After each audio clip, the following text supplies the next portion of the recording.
47 साल तक इस्लामी गणराज्य ने कहा कि कोई भी दुश्मन उन्हें तोड़ नहीं सकता।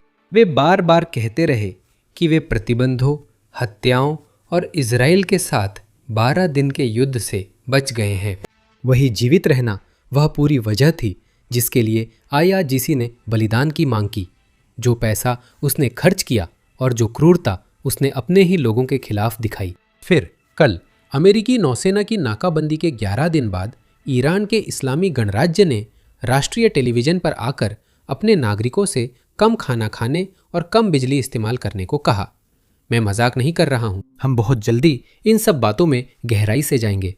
वो कोई चुनौती भरा बयान या ऐसा कुछ नहीं था। यह शासन की ओर से अपने लोगों से एक विनती थी कि वे कम खाएं, ज्यादा बचत करें ताकि वे ज्यादा समय तक जीवित रह सके। 11 दिन, बस इतना ही समय लगा शासन के अधिकारियों को यह समझने में कि वे जिस समस्या का सामना कर रहे हैं वह कितनी गंभीर है। देश बिखर रहा है और अब ईरान अपने नागरिकों से शासन को बचाने में मदद करने की अपील कर रहा है। आइए उस समस्या के बारे में बात करते हैं जिसका सामना ये शासन कर रहा है। अब पिछले कुछ दिनों में हर कोई, जिसमें मैं भी शामिल हूं, इस बात पर ध्यान केंद्रित किए हुए था कि ईरान अपनी निर्यात वस्तुएं बाहर नहीं भेज पा रहा है क्योंकि अमेरिका ने ओमान की खाड़ी में नाकाबंदी कर रखी है। और ये सही भी है। निर्यात, खासकर तेल का निर्यात, वही तरीका था जिससे आईआरजीसी को पैसा मिलता था और वे जिंदा रहते थे और मूल रूप से अपना संचालन करते थे। वे उस पैसे से अपनी गतिविधियां चलाते थे। लेकिन नाकाबंदी का एक और पहलू है जिस पर लोग ध्यान नहीं दे रहे। अब वही वजह ईरानी अर्थव्यवस्था को तबाह कर रही है। नाकाबंदी सिर्फ ईरानी बंदरगाहों से जहाज़ों को निकलने से रोकने तक सीमित नहीं है। यह अंतर्राष्ट्रीय जल क्षेत्र में जहाज़ों को ईरानी बंदरगाहों में जाने से रोकने के बारे में भी है, मूल रूप से ताकि वे आईआरजीसी और ईरानी शासन को किसी भी तरह की आपूर्ति न कर सके। असल में आपको याद है टुस्का, वो जहाज़ जिसके बारे में हम पिछले कुछ दिनों से बात कर रहे हैं, वो वही जहाज़ था जिसे अमेरिका ने कुछ दिन पहले ही उसके इंजन रूम पर फायरिंग करने के बाद जब्त कर लिया था। तो सुनिए, वो जहाज़ ईरान में हथियारों और कुछ अन्य सामान के साथ जा रहा था जो वह दक्षिण पूर्व एशिया, खासकर चीन से ला रहा था। तुस्का को जब्त कर अमेरिकी नौसेना ने दिखा दिया कि ये नाकाबंदी सिर्फ ईरान के तेल निर्यात रोकने के लिए नहीं थी। ये इस बारे में भी है कि सामान अंदर न जा सके, खासकर हथियार और कोई भी अन्य चीज। तुस्का एक मालवाहक जहाज था जो सामान्य माल के साथ ऐसे हथियार भी ले जा रहा था जिन्हें आईआरजीसी अपने बैलिस्टिक हथियार कार्यक्रम को फिर से खड़ा करने के लिए इस्तेमाल कर सकता था। आईआरजीसी के नजरिए से जोखिम उठाना जरूरी था क्योंकि उनका मानना है कि बिना लड़ाई वे जिंदा नहीं रह सकते। इन्हीं कारणों से उन्हें हथियारों की सख्त जरूरत है। साथ ही ईरान को कई चीजों के लिए निर्यात पर निर्भर रहना पड़ता है और वे चीजें ईरानी लोगों के लिए बहुत बहुत जरूरी है। पिछले साल ईरान ने अपने बंदरगाहों से करीब 60 अरब डॉलर का सामान आयात किया जो रोजाना लगभग 160 मिलियन डॉलर होता है। असल मुद्दा यह है कि असल मुद्दे को समझने के लिए हमें यह देखना होगा कि ईरान वास्तव में क्या आयात कर रहा था, सिर्फ ये नहीं कि वो कितना आयात कर रहा था। अपनी स्क्रीन पर इस पाई चार्ट को देखिए। इसमें सबसे बड़ा हिस्सा जाहिर है इलेक्ट्रॉनिक्स, उपकरण और वे चीजें हैं जिनकी फैक्ट्रियों को जरूरत होती है, बाकी लोगों को जरूरत होती है और निश्चित रूप से ईरानी उपभोक्ताओं को भी जरूरत होती है। इसका एक छुपा हुआ हिस्सा है जिसे अलग अलग श्रेणियों में बांटा गया है और वो भोजन है। यहाँ अनाज, जो दूसरा सबसे बड़ा हिस्सा है, मूल रूप से मुख्य अनाजों को दर्शाता है जैसे गेहूं, मक्का, शायद चावल भी। फिर हमारे पास वसा और तेल है, वो भी भोजन का हिस्सा है। और फिर हमारे पास बीज और अनाज है, वो भी भोजन का हिस्सा है। असल में लगभग 40 से 60% ईरान के लिए खाद्य पदार्थ दूसरे देशों से आयात किए जा रहे थे। ईरान वास्तव में अपने खाद्य आपूर्ति के मामले में आत्मनिर्भर या स्वावलंबी राष्ट्र नहीं है। और सोचिए क्या हुआ, अब भोजन आना बंद हो गया और इसी वजह से ईरान के राष्ट्रपति को कल राष्ट्रीय टीवी पर आकर ईरानी लोगों से विनती करनी पड़ी कि वे, आप जानते हैं, ज्यादा खाना खाने में थोड़ी कमी करें और निश्चित रूप से बिजली के उपयोग में भी कमी करें। सुनिए। हमारी अपने प्यारे लोगों से एक साधारण विनती है जो अब तैयार हैं और मौजूद हैं कि वे अपनी बिजली और ऊर्जा की खपत को कम करें।